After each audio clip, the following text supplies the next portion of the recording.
Hi Taurus, thank you for joining me. I'm doing a year ahead tarot scope as well as some astrological information, and I'm also drawing an angel card at the end of the reading and a totem animal card for the year. This is a very particular spread that I'm doing that I use in the month of January for my clients, should you suggest it or choose it, the yearly reading. I'm drawing 12 cards, one for each month of the year. January, 9 of Wands. February, 8 of Swords. March, Knight of Cups.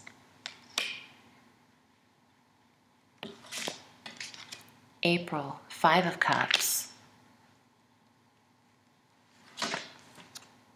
May, 8 of Cups reversed. June, 7 of Wands. Wow. Very competitive year. You will be working hard, but you're leaving some sadness behind you, and there's the need to do so.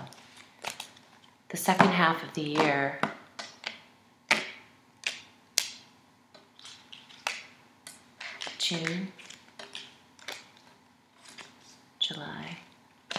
July, August, September, October, November, and December. Okay. Taurus.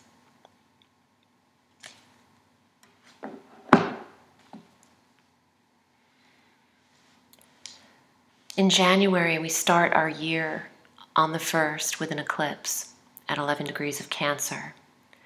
And this energy impacts the 3rd house of communication and siblings and neighborhoods, your transportation, your local travel. There's some competition around you, and the eclipse energy in January could shake this up.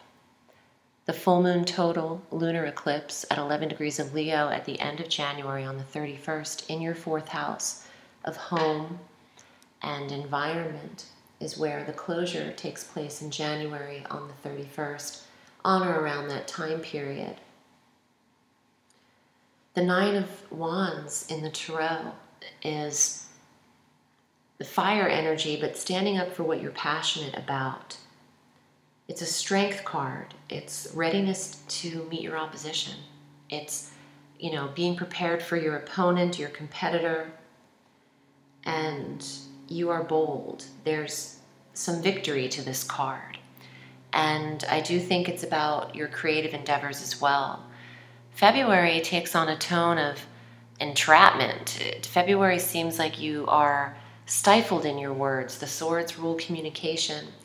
We do have a new moon solar eclipse on the 15th of February at 27 degrees of Aquarius in the 10th house of your career sector.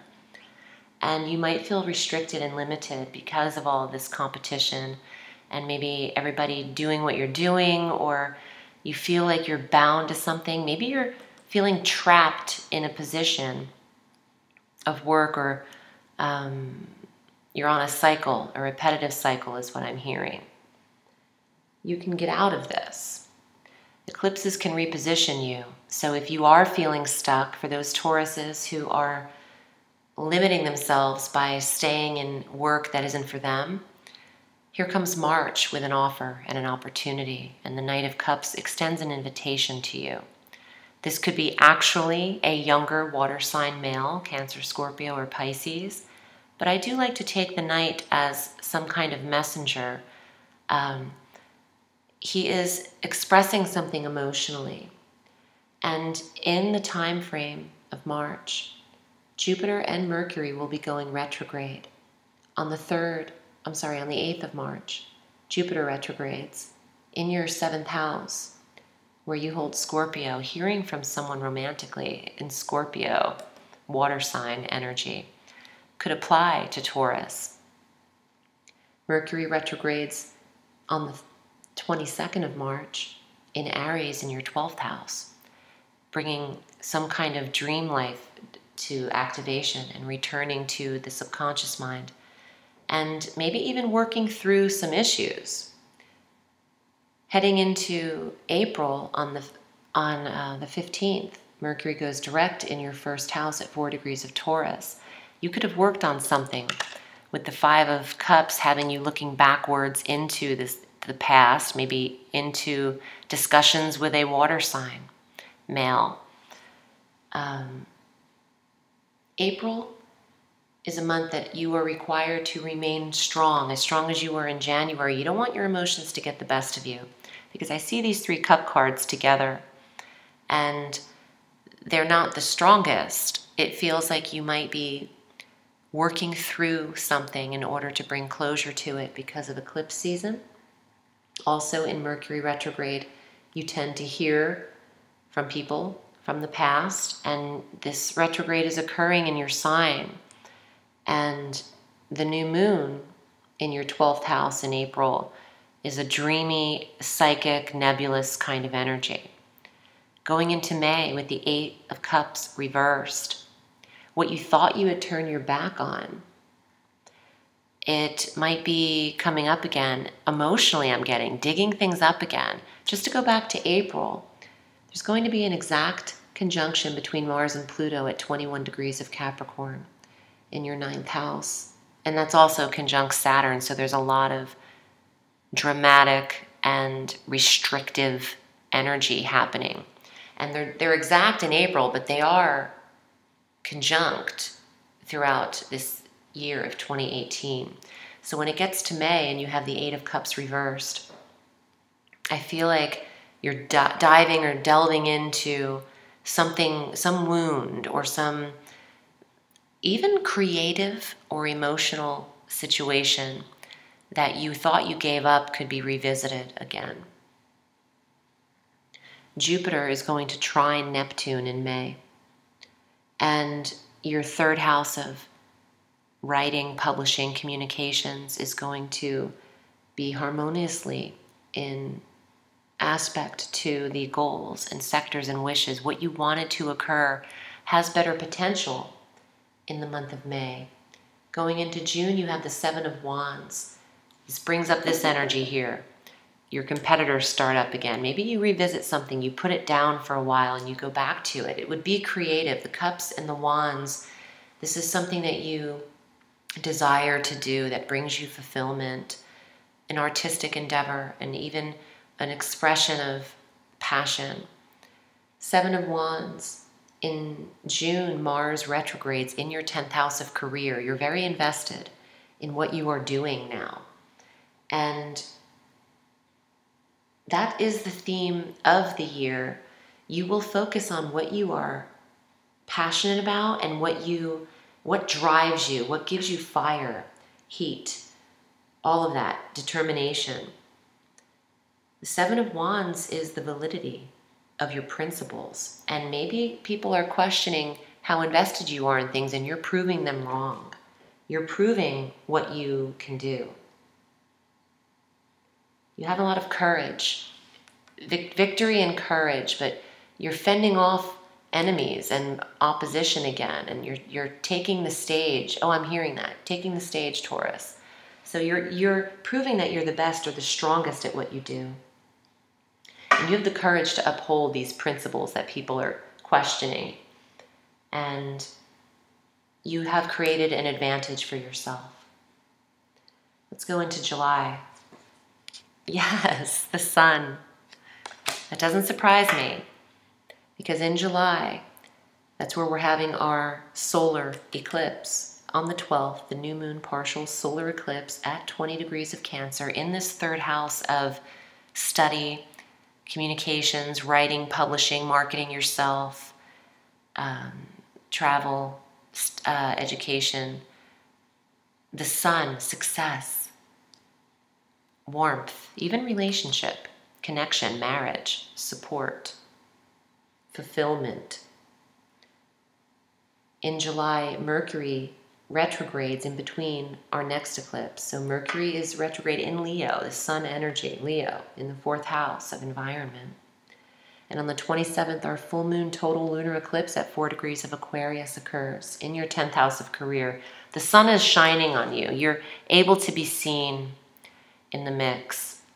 August, Page of Pentacles, easily earning, but bringing money to you now. A message, maybe an earth sign male, younger, Taurus, Virgo, Capricorn, but this is a messenger, just like the knight's a messenger to me. An offering, especially the cups and the coins, they're handing over these earnings and support and fulfillment and message to you. The protection of your health and wealth. He's looking at the sun. You want your success and you're willing to protect it, and you've earned it. Come August, we have our new moon partial solar eclipse at 18 degrees of Leo, 18 degrees in the environment and soul sector, the 4th house of deep connection. Mercury goes direct also at 11 degrees of Leo in August. You're able to see your wealth at that time. September, temperance, moderation, balance, divine timing, major arcana energy here. This could represent Sagittarius. Maybe a Sagittarius is supporting you towards your success, or you could even be involved with a Sag. But temperance coming up as major arcana in the month of September. There is a peacefulness, there is moderation and divine timing. There's some beauty surrounding Taurus at that time. Beauty energy, taking care of yourself, nurturing. You're reflecting too. There's a lot of contemplation with temperance, some clarity. Patience definitely points the way to a clearer understanding for you in September. October, 5 of Coins. Watch your mindset in thinking you're lacking support or lacking, because it's present. You have it. In October, Venus retrogrades, and that's the planet that can govern wealth. And you might be feeling a little insecure. She retrogrades at 10 degrees of Scorpio in the 7th house of your significant other through Halloween. So you might be feeling insecure is what this suggests. Stay confident like you were in January and in June. And take this second half of the year as your time to shine. November, the Fool, more major arcana, every other card. You're able to reset here in November. You want to start fresh. Mercury is retrograding on the 16th of November at 13 degrees of Sagittarius. In the 8th house of shared resources and intimacy through the 6th of December. And you might be willing to start over in that time period. The Fool isn't foolish. He's enthusiastic, carefree, pure, and willing to explore is what I'm hearing. You might consider travel, but I don't think it's the best in the retrograde. If you're going to travel, do it in the top half of November before the 16th. But you could be also ready to move. In the 4th house of home is so triggered in eclipse period. You could be ready. Do you see how the Fool has this satchel and he's ready to go? He's got his dog, one bag, and a rose. That's blooming on his staff. Your creative ventures might start to bloom in November as well. And December, you are victorious. 6 of Wands. Absolute victory, respect, honor, accomplishment, feeling like you've achieved something. December, we come full circle on the 22nd as we have our full moon at 0 degrees of Cancer again, just as we started the year with a full moon in Cancer on January 1. Now there's completion for you in that 3rd house of communication, writing, publishing, journalism, competition in career, in marketing. It's time for you to express yourself, Taurus, because the third house of expression is hit through every eclipse for you, and you have victory at the end. Look, you start with fire, you end with fire. And in the middle, there's fire, and the biggest fireball itself. So throughout these bouts of in-between, of temperance, of having to be patient, of biting your tongue, of looking back to the past, trust that you have trigger points of dominance, activity, action, creativity, and success. Your angel card for the entire year is Zana.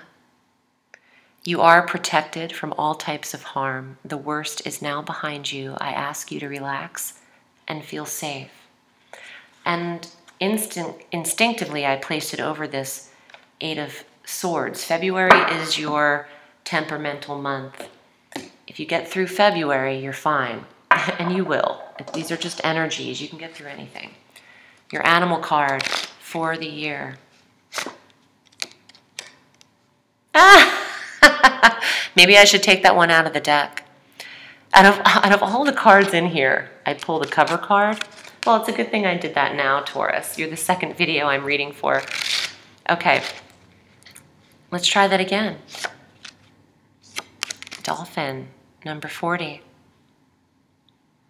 Well, intelligence, honing in on your craft.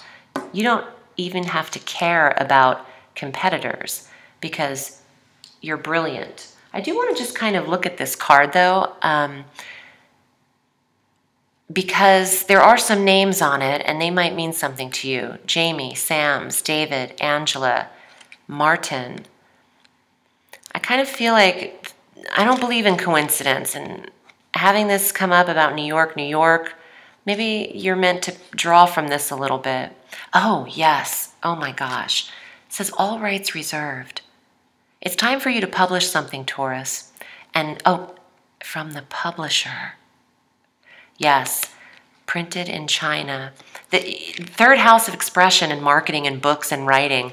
I'm actually getting chills everywhere because copywriting things, getting your illustrations, your creative books in order, for all of you doing that, this is actually really valid. And I'm choosing it. I'm choosing to believe in it. Let's read a little bit about Dolphin as well. Just as a message, I'm getting that you're the most slippery and intelligent. You can get out of any situation.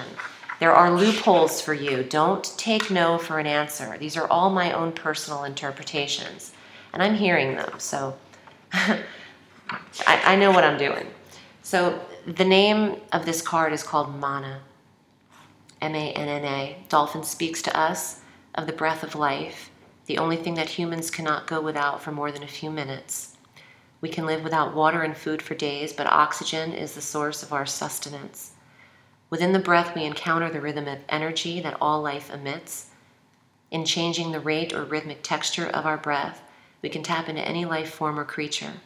This is a very easy way to connect with a divine energy coming from Great Spirit, as well as with your own personal rhythms. So there's a rhythm to the energy of the year. Also, being creative can come in ebbs and flows for you.